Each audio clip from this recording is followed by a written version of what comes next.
Hello everyone, welcome back to my channel Dhriti and mamma lifestyle. श्री शिवाय नमस्तुभ्यम। तो आज है 18 अक्टूबर और आज मेरे दिन की शुरुआत हुई लगभग 4:30 बजे के टाइम में। और 4:30 बजे मैं उठी। उसके बाद मैंने पानी गर्म किया और शिव के लिए दूध, क्योंकि शिव को अगर मैं फिर पिला देती हूँ तो वो सोता रहता है थोड़ा सा टाइमिंग तक और फिर परेशान भी नहीं करता है। पानी वानी पीने के बाद मैं फाइनली 4:45 बजे से अपनी पढ़ाई में लग गई। तो मतलब मैं आज 7:30 बजे तक पढ़ी, क्योंकि 1-2 घंटे अगर पढ़ो तो थोड़ा सा कंटिन्यू चीज़ें रहती हैं, तो थोड़ा सा ये लगता है कि आज इतनी पढ़ाई हुई। और जैसे तो मैं सुबह के टाइम में, जैसे मैं वर्ग 2 की प्रिपरेशन कर रही थी, तो अभी तक मैं 1 घंटे सुबह वर्ग 2 को पूरा टाइम देती थी। बट ऐसा है ना कि अभी कम टाइम बचा, तो वर्ग 2 को एकदम से बंद करके मैं अभी थोड़ा सा वर्ग 3 पे फोकस कर रही हूँ। और फिलहाल मुझे ऐसा लगता है कि सुबह का टाइम मैं अभी मैथ के लिए रखी हूँ, क्योंकि सुबह अगर थोड़ा सा आलस और नींद आती है तो खुद को जगाने के लिए अगर लिखना होता है ऐसे तो थोड़ा सा ये रहता है कि नींद नहीं रहती और अच्छा भी लगता है। मैथ सब्जेक्ट रहता है तो उसमें करने में, तो सुबह के टाइम मैं मैथ करती हूँ। जो भी 1-2 लेक्चर मैथ के देख सकी तो उनको कोशिश करती हूँ कि उनके दो, कम से कम 2 लेक्चर कंप्लीट कर लूँ। तो सुबह का टाइम ये रहता है। फिर उसके बाद जो भी सब्जेक्ट रहते हैं उनको रिवीजन करती हूँ, उनको पढ़ती हूँ। अभी एक बार जो कॉमन बुक मेरी रहती है, तो अभी मैं मैथ में जो टाइम एंड वर्क वाला मेरा था, आज का चैप्टर मैंने उसको कंप्लीट कर लिया। और पार्ट 2 उसका अभी पर्यावरण में मैंने अभी जो कि आवास और अंतरिक्ष का अभी मेरा बाकी है, तो अंतरिक्ष का करूँगी। मतलब जितने टॉपिक मेरे रहते हैं तो मैं दोपहर में बाकी जो बचे टॉपिक रहते हैं उनको कंप्लीट कर लेती हूँ। और उसके बाद ईबीएस में इतना ज़्यादा चीज़ें पूछता है इसमें। पूरे ये एमपी के जितने भी मेले हैं, जितने भी दिवस होते हैं, जैसे मेन जो दिवस मनाए जाते हैं, जैसे हिंदी दिवस, पर्यावरण दिवस, ये सारी चीज़ें होती हैं, छोटी छोटी चीज़ें, आवास, ये सब चीज़ें थोड़ा सा उनको देखना पड़ता है। अभ्यारण्य हो गया जैसे, तो उनको पढ़ रही थी। और उसके बाद 7:30 तक पढ़ाई करी। फिर उसके बाद मैं पूजा वूजा करने के बाद आज जितना कम से कम हो सके उतना वीडियो शूट करती हूँ, क्योंकि बहुत ही कम टाइम है।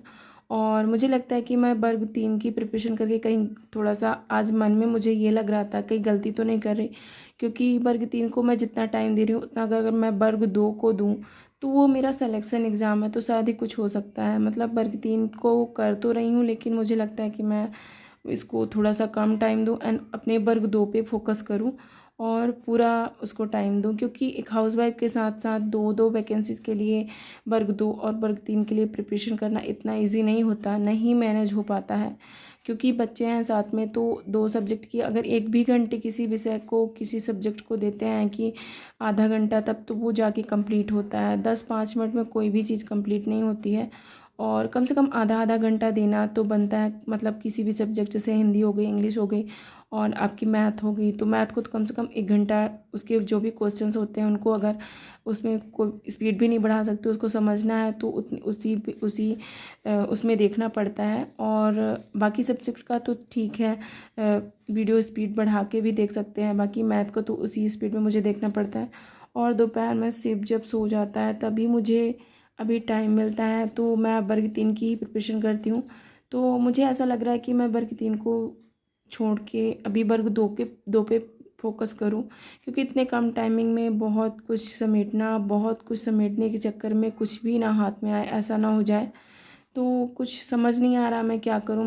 वर्ग 3 के लिए, 2 के लिए, दोनों को मैनेज करके चलना नहीं हो पा रहा।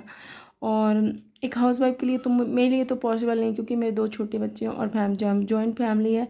फिर काम धाम करने के बाद इतना थकान, इतना इरिटेशन हो जाता है कि कितना रात में जाके कितना ही पढ़ लेंगे।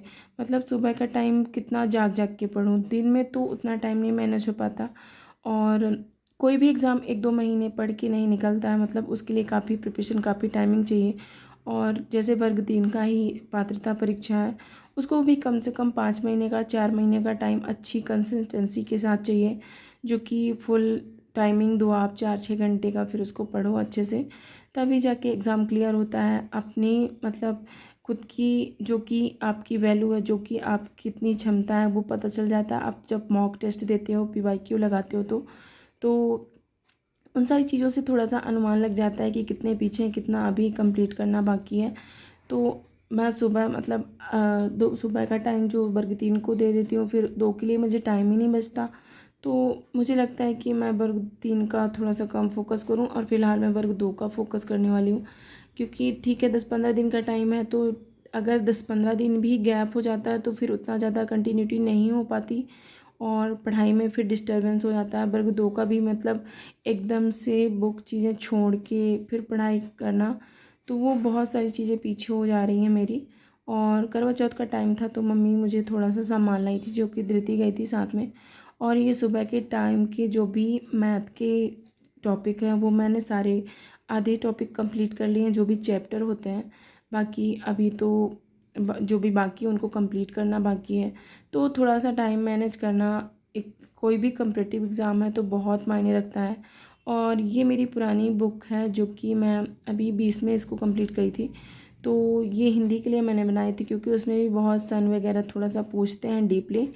तो इसमें ना जितने भी अंतर्राष्ट्रीय दिवस सारा कुछ है। और जीवन में कभी कभी कुछ चीज़ें पाने के लिए खुद ही कुछ चीज़ों के लिए रास्ता बनाना पड़ता है और खुद ही बहुत सारे फैसले लेने पड़ते हैं। आप कभी कभी लाइफ में बहुत ज़्यादा कंफ्यूज हो जाते हो कि मतलब चीज़ें क्या करें क्या ना करें। तो खुद ही जीवन में आगे बढ़ना और अपने लिए खुद रास्ता चुनना, खुद के अलावा जो हम निर्णय लेते हैं उससे अच्छा कुछ भी नहीं हो सकता।